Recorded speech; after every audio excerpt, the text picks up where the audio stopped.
Peace. Welcome back to another vlog episode of Why Not Show Love. My name is Y. I'm an artivist. If you don't know what artivist is, it is artist plus activist. And when I say activist, I mean activating your organism and your being to the highest potential possible, as well as creating space for your community to do the same. This episode is going to speak on building community space. Now, all of us have probably been to a concert or an event. Maybe you enjoyed it, maybe you didn't. And the biggest thing I notice about a lot of events is there's a clear divide between who's performing and who is the audience. So, for example, if you go to a traditional music concert or event, even on a small level like an open mic, right? There's a stage, and then there are performers that come onto that stage, and then there's an audience space that watches the performance. And in me going to events for so many years, I learned that I tune out a lot of times too, because it's just like, all right, great, an artist, maybe I love it or not. They're just there, and then there's this some form of separation. And when I came up with the idea of Decipher, it's based on the word decipher, which is to break something down. And that's that wall, that's that barrier, that's those societal norms that we're all facing. We want to break those things down in this event.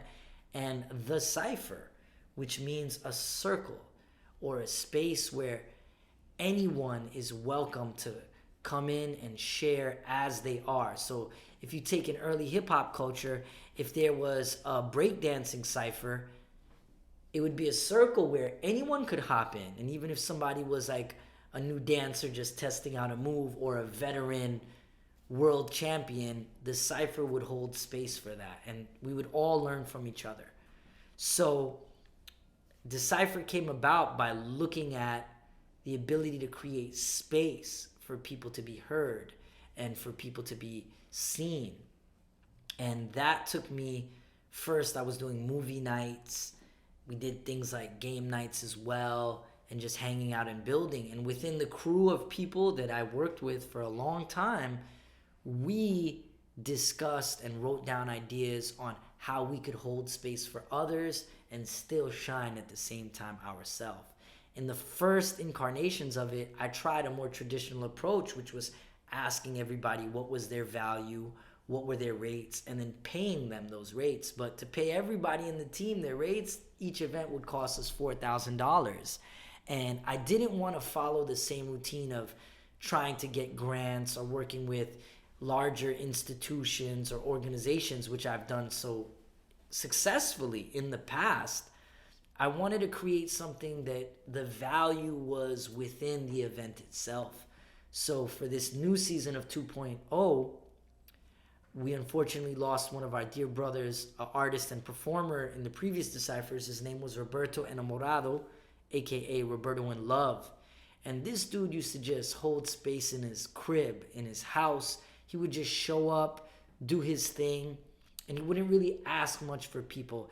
And the walls were broken, and he didn't dominate, right? He just got to do what he did, and then he literally held space. And it's in that form that I said, all right, we can do this together. We looked at the different elements that we had, from videography to live music to production to DJing to movement. And we said, we're going to create the space where all of these things could occur naturally and allow people to engage with us in this way. So then instead of paying everybody out, we decided to see how can somebody shine, and we do a donation base so that if someone wants to give, they can give. But if somebody doesn't have it to give, they can still participate and feel welcomed in it. We also invite people to the planning meetings. We invited them to the space. We found a DIY commercial space called Freya in Brooklyn. Shout outs to Wack, Kristen, and Clara. They aligned with the vision. We went in there and we put in some sweat equity. We helped them with their inventory list. We put together some of their gear. We locked in and served them in a way that was beyond our event. And they blessed us with the ability to utilize the space. So it was in that even exchange, or that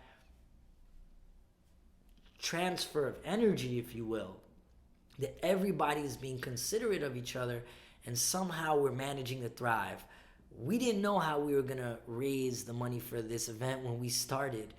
The expenses are close to $1,000, but through actually doing the work, certain expenses got reduced, certain people volunteered, certain people donated. So I invite any one of you who wants to do something that's more community based to work within the people that are around you, even if it's just yourself and one other person. How can you create space, hold space for each other, and then use that to build up to something greater? I have my ideas, I have my vision, but as you see, things happen and we just roll with it. We just allow it to be how it is, and we just take it like that. Sometimes it does not have to be complicated, but we studied it, we record it, we refine it, and we adjust. And we're in a constant state of doing that. There is no ending to jumping in a bottomless pit. So if you do want to build community space and community events, start on a very small level by identifying your skills and your purpose. Take those skills and purpose and share them with others. And those who connect to it will gravitate toward you. Listen to each other and adjust.